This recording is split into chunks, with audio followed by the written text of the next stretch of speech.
안녕하세요. 12월 첫 주말인데, 와, 이제 정말 스웨터 하나로는 어림도 없는 날씨가 됐네요. 네, 맞아요. 날씨가 갑자기 확 추워졌어요. 다들 그래서 이제 옷장에서 가장 두꺼운 외투는 다 꺼내셨을 텐데, 근데 이게, 그냥 겉옷만 챙겨 입는다고 우리 몸의 겨울 준비, 이른바 월동 준비가 끝나는 건 아니더라고요. 그렇죠. 사실 진짜 중요한 싸움은 우리 몸 안에서 그리고 우리가 가장 많은 시간을 보내는 실내 공간에서 벌어지고 있으니까요. 아, 네.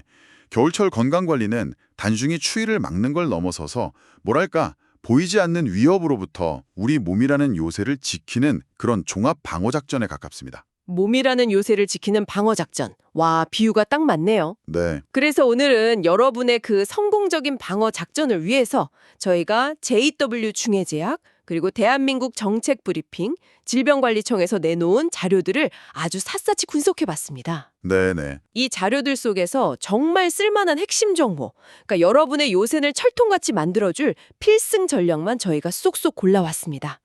자, 그럼 우리 몸의 성벽부터 한번 점검해 볼까요? 좋습니다. 겨울이 되면 어김없이 찾아오는 첫 번째 침략군이 바로 감기랑 독감이잖아요. 그렇죠. 저도 매년 독감 예방주사를 맞는데도 꼭 한두 번은 감기에 걸려서 이거 주사 효과가 있는 건가 싶을 때가 있었거든요. 근데 자료들을 보니까 제가 완전히 다른 두 개의 전쟁을 하나로 착각하고 있었더라고요. 아, 그거 정말 많은 분들이 헷갈려 하시는 부분인데 아주 중요한 지점이에요. 네. 자료에 따르면요, 우리가 맞는 독감 백신은 인플루엔자 바이러스라는 아주 특정 적군을 막기 위한 뭐랄까 정밀 유도 미사일 같은 겁니다. 특정 타겟만 노리는. 맞습니다. 그런데 감기는 200가지가 넘는 다양한 바이러스, 말하자면 온갖 잡졸들이 일으키는 소규모 국지전 같은 거죠. 와, 200가지요? 네. 그러니 독감 백신을 맞았다고 해서 이 200여 종의 감기 바이러스까지 다 막아주지는 못하는 거예요. 아하, 그러니까 독감 백신은 폐렴 같은 치명적인 합병증을 일으킬 수 있는 대장급 빌런을 막는 데 집중하는 거고 그렇죠. 자잘한 감기는 여전히 개인 방어, 즉 위생 관리에 달렸다는 거군요. 바로 그겁니다. 자료에서 JW 중해제약이 백신 접종 시기를 11월까지 마치라고 강조하던데 이것도 뭔가 전략적인 타이밍이랑 관련이 있겠네요. 정확합니다. 백신이라는 무기를 지급받아도 우리 몸의 군대가 그걸 익숙하게 다루는 일종의 훈련 기간이 필요하거든요. 아, 훈련 기간요? 네, 그게 약 2주 정도 걸립니다. 독감 유행이라는 본격적인 전투가 시작되기 전에 미리 훈련을 마치고 방어태세를 완벽하게 갖추려면 11월이 최적의 타이밍인 셈이죠. 아, 시기를 놓치면 그냥 무기 없이 전쟁터에 나가는 거나 마찬가지군요. 그런 셈이죠. 바이러스라는 외부의 적을 막는 것도 중요하지만 요새 내부 환경이 무너지면 정말 속수무책이잖아요. 특히 겨울철 난방 때문에 건조해진 실내 공기. 이게 우리 호흡기의 방어 시스템을 무력화시킨다는 내용이 아주 인상 깊었어요. 네, 그 부분이 정말 중요합니다. 우리 코와 기관지 점막은요, 항상 촉촉한 상태를 유지하면서 외부 바이러스나 먼지를 걸러내는 일종의 해자, 모트 역할을 하거든요. 해자요? 성을 둘러싼 물길 같은 거요? 네, 맞습니다. 그런데 실내가 건조해지면 이 해자가 바싹 말라버리는 거예요. 그럼 어떻게 될까요? 아, 바이러스 군대가 아무 저항 없이 성벽까지 그냥 쳐들어오겠네요? 바로 그겁니다. 그래서 오늘 본 모든 자료들이 하나같이 실내 습도를 40%에서 60% 사이로 유지하라고 목소리를 높이는 겁니다. 와, 해자가 말라버린다는 비유를 들으니까 확 와닿네요. 그럼 가습기를 틀거나 젖은 수건을 널어두는 게 그냥 쾌적하자고 하는 게 아니라? 그렇죠. 우리 몸의 최전방 방어선을 지피는 아주 중요한 군사활동이었던 거죠. 외출할 때 마스크 쓰는 것도 찬 공기가 직접 기관지를 공격하는 걸 막아주는 방패 역할이고요. 바로 그겁니다. 바이러스 방어는 결국 빈틈을 주지 않는 것이 핵심이에요. 외부에서는 마스크라는 방패로, 내부에서는 적정 습도라는 해자로 이중 방어막을 치는 거죠. 자, 그렇게 성벽을 강화해서 바이러스의 침투를 막았다고 칩시다. 그런데 이번엔 요새 외벽, 그러니까 우리 피부가 공격을 받기 시작합니다. 아, 건조증이죠. 네, 겨울만 되면 피부가 가렵고 터서 고생하는 분들 정말 많잖아요. 그렇죠. 아까 말한 그 건조한 공기라는 적이 이번엔 우리 몸의 가장 큰 기관인 피부의 수분을 아주 맹렬하게 빼앗아가는 겁니다. 그럼 피부 관리 핵심도 결국 수분 사수에 있겠네요. 맞습니다. 자료에서는 두 가지 전술을 제안하더라고요. 첫 번째는 온도 조절. 온도 조절이요? 네, 샤워할 때 뜨거운 물로 하면 피로가 풀리는 것 같지만 사실 이건 피부의 유분과 수분 보호막을 녹여버리는 행동이에요. 미지근한 물로 짧게 샤워하는 게 훨씬 낫습니다. 두 번째 전술은 그럼 타이밍이겠네요. 제가 샤워하고 나서 물기 대충 닦고 TV 보다가 로션 바르려고 하면 이미 피부가 막 당기기 시작하더라고요. 맞아요. 그게 바로 골든타임을 놓친 겁니다. 골든타임? 샤워 직후 물기가 살짝 남아있을 때 3분 안에 보습제를 발라야 해요. 피부에 남은 물기가 증발하면서 원래 있던 수분까지 같이 앗아가기 전에 보습제로 코팅해서 수분을 딱 가둬버리는 거죠. 아, 결국 실내 습도를 유지하는 게 우리 호흡기의 해자를 지키는 동시에 피부라는 외벽이 갈라지지 않게 지키는 이중 효과를 내는 셈이네요. 그렇죠. 일석이조인 셈이죠. 그리고 겨울철에 어르신들이 아이고 삭신이야 하시는 말씀 있잖아요. 이게 그냥 기분 탓이 아니라는 것도 자료를 보고 알았어요. 요새 내부기계, 즉 관절이 삐걱거리기 시작하는 거잖아요. 네, 맞아요. JW 중해제약 자료에서 아주 재밌는 비유를 하더라고요. 우리 관절을 문의 경첩이라고 한번 생각해 보세요. 문의 경첩이요? 네, 날씨가 추워지면 경첩에 칠해진 윤활유가 뻑뻑하게 굳는 것과 똑같은 현상이 우리 몸에서 일어납니다. 기온이 낮아지면 혈액순환이 더뎌지고 관절 주변 근육이랑 인대가 수축하면서 관절액도 굳어버리는 거죠. 아, 그러니 삐걱거리고 아플 수밖에 없겠군요. 네, 마치 추운 아침에 자동차 시동 걸면 엔진 내열이 필요한 것과 같은 원리네요. 그래서 아침에 일어나자마자 가벼운 스트레칭으로 관절이라는 기계를 서서히 깨워주는 게 중요하다고 강조하는 거군요. 네. 밤새 굳어있던 관절에 이제 움직일 시간이야 하고 신호를 보내주는 거죠. 근데 여기서 중요한 건 절대 무리하면 안 된다는 겁니다. 아, 그렇죠. 꽁꽁 언 경첩을 힘으로 억지로 열려고 하면 부서지기 십상이잖아요.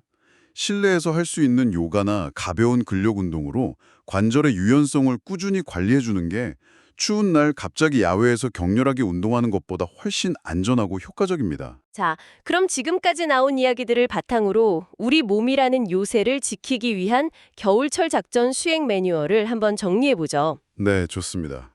첫 번째, 보급 및 장비 문제입니다. 바로 옷차림이죠. 두꺼운 옷 하나보다 얇은 옷 여러 겹이 낫다는 건 이제 거의 상식인데 질병관리청 자료에서 제가 무릎을 탁 친 부분이 있었어요. 어떤 부분이죠? 벙어리 장갑이 일반 장갑보다 보온에 훨씬 효과적이라는 거예요. 전 그냥 디자인 차이인 줄 알았거든요. 하하, 그게 아주 과학적인 원리가 숨어 있습니다. 정말요? 손가락들이 각자 흩어져 있으면 자기 체온만으로 추위를 버텨야 하지만 벙어리 장갑 안에서 함께 모여 있으면 서로의 체온을 나누면서 온기를 훨씬 효과적으로 유지할 수 있는 거죠. 일종의 체온 공동체를 형성하는 셈이에요. 와, 체온 공동체 재밌네요. 모자를 쓰는 것도 마찬가지겠군요. 그렇죠.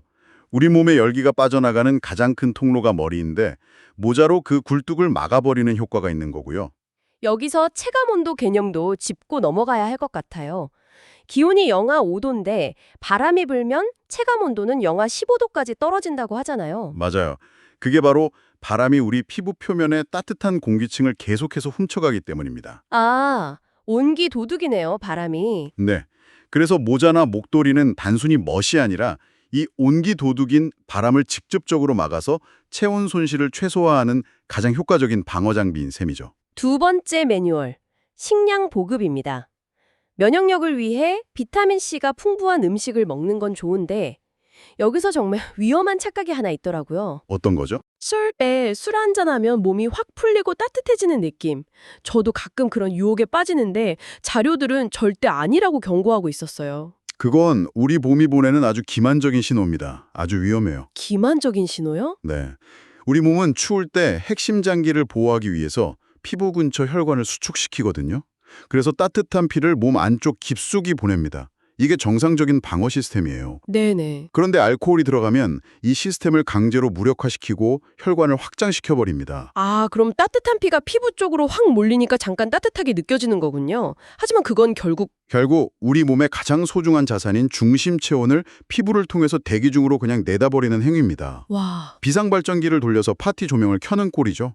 잠깐의 따뜻함을 위해서 생명 유지에 필요한 열을 낭비하는 거라 저체온증의 위험이 훨씬 커집니다. 정말 위험한 거였네요. 네, 차라리 따뜻한 물이나 생강차를 마셔서 몸 속부터 데우는 게 훨씬 현명한 전략입니다. 세 번째, 기지 관리입니다. 실내 환경이죠. 아까 습도는 40에서 60%로 맞추라고 했고 권장 실내 온도가 18도에서 20도라고 해서 솔직히 좀 놀랬어요. 18도면 춥잖아요. 아마 대부분의 가정이 그럴 거예요. 저희 집도 그렇고요. 저희 집 온도계는 항상 24도를 가리키고 있는데 말이죠. 여기서 핵심은 공간을 데울 것인가, 사람을 데울 것인가의 문제입니다.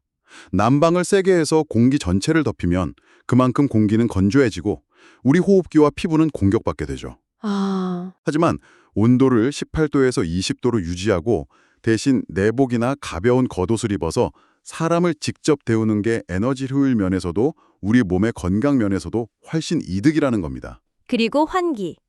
춥다고 문을 꽁꽁 닫고 지내는 게 얼마나 위험한지도 다시 한번 깨달았어요. 네, 그건 오염된 공기와 바이러스로 가득 찬 통조림 안에 스스로를 가두는 것과 같아요. 통조림이라니. 네, 정책브리핑과 질병관리청 자료 모두 하루 최소 3번, 10분 이상은 꼭 환기하라고 강조합니다.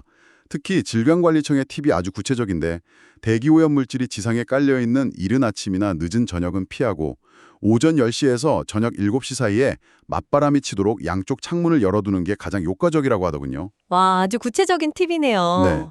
결국 오늘 살펴본 모든 자료들을 꿰뚫는 하나의 원칙이 보이네요. 겨울철 건강관리는 단순히 두꺼운 외투라는 겉성벽 하나에만 의존하는 게 아니라는 것. 그렇죠. 체온 유지, 면역력 관리, 그리고 실내 환경 조성이라는 이 세 개의 톱니바퀴가 서로 맞물려 돌아가는 입체적인 방어 시스템을 구축하는 것. 이게 핵심이군요. 맞습니다. 예를 들어서 실내 환경이 너무 건조하면 환경, 호흡기 점막이 약해져서 면역력, 바이러스에 쉽게 감염되고요. 네. 감염되면 열이 나면서 체온 조절 시스템이 또 무너지죠. 체온. 이 세 가지 톱니바퀴 중에 어느 하나라도 삐걱거리면 전체 방어선이 무너질 수 있습니다. 자, 이렇게 우리 몸의 요새를 지키는 법에 대해 깊이 파고들어 봤는데요. 마지막으로 여러분이 한번 생각해 볼 만한 질문을 하나 던져드리고 싶어요. 네. 오늘 저희는 주로 바이러스나 건조함 같은 물리적인 위협에 대해 이야기했잖아요. 그런데 한 자료에서 짧아진 낮길이라는 구절이 스치듯 지나갔습니다. 혹시 겨울의 짧은 햇빛과 줄어든 야외 활동이 여러분의 마음이라는 지휘본부에는 어떤 영향을 미치고 있나요? 우리가 몸의 월동 준비를 하듯 마음의 건강을 위한 나만의 월동 준비는 무엇이 될 수 있을지 한 번쯤 고민해 보시면 어떨까요?